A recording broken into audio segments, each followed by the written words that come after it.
आज की बात एक बड़े सवाल के साथ। सवाल ये कि क्या भारतीय जनता पार्टी की मध्य प्रदेश सरकार सहित पार्टी का संगठन भी सरकार के एक मंत्री से डरते हैं। वैसे ऐसा होना तो नहीं चाहिए, लेकिन दिख तो कुछ ऐसा ही रहा है। ये मंत्री हैं विजय शाह। फिलहाल शाह के पास डॉक्टर मोहन यादव की सरकार में जनजातीय कल्याण महकमा है।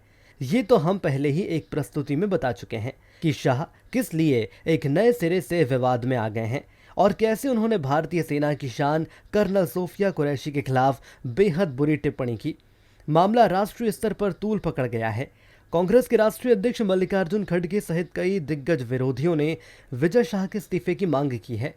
इन सब के बीच शाह लपक कर भोपाल आए। यहां उन्होंने भाजपा के प्रदेश अध्यक्ष वी.डी. शर्मा से मुलाकात की।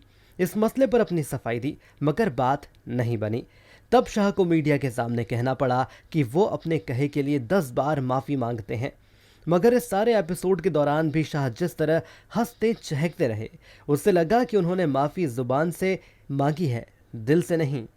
यदि वाकई शाह की जुबान और दिल के बीच इतना बड़ा अंतर हो तो किसी को ताज्जुब नहीं होना चाहिए, क्योंकि शाह तो 2013 के विधानसभा चुनाव के बीच सार्वजनिक मंच से उस समय के मुख्यमंत्री शिवराज सिंह चौहान की पत्नी साधना सिंह पर अभद्र टिप्पणी करने से नहीं चूके थे। इसके बाद शाह मंत्री पद से हटाए गए, तब भी उनके चेहरे पर कोई तनाव नहीं दिखा।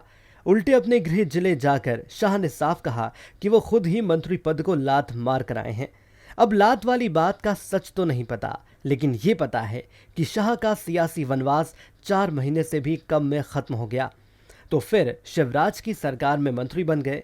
तो ऐसा क्या है कि तमाम विवादों के बाद भी शाह किसी बादशाह की तरह ठप्पे से बच जाते हैं? आइए हम आपको इसकी वजह बताते हैं। दरअसल शाह आदिवासी गौंड समाज से आते हैं। गौंड राजघराने से उनका नाता है। राजघराना और आदिवासी होने के चलते उनका इस वर्ग के बीच जोरदार असर है। शाह इसी दम पर 1990 से लेकर अब तक 8 बार हरसूद सीट से विधानसभा का चुनाव जीतते चले आ रहे हैं। भाजपा को डर है कि यदि शाह के खिलाफ कोई बड़ा एक्शन लिया तो इसके रिएक्शन में आदिवासी समुदाय उससे नाराज हो सकता है। विजय शाह भी अपने स्फीयर फैक्टर से वाकिफ हैं और इसलिए खुद के कहे से तमाम बवाल खड़े होने के बाद भी वो तसल्ली के साथ ठहाके मारते हुए नजर आ जाते हैं। यकीनन सोफिया कुरैशी वाला मामला बहुत बड़ा है, क्योंकि शाह ने उन पर कर्नल का अपमान किया है, जिन्हें सारा देश सिर आंखों पर बिठा रहा है। अब भाजपा ने भले ही शाह को आंख दिखा दी हो, लेकिन वो उनकी नजरें शर्म से नीचे शायद ही कर पाएं, क्योंकि शाह आदिवासी वोट बैंक की शहद देकर मात देने वाला खेल बहुत अच्छे से जानते हैं। अब यही थामते हैं इस विषय को। नमस्कार।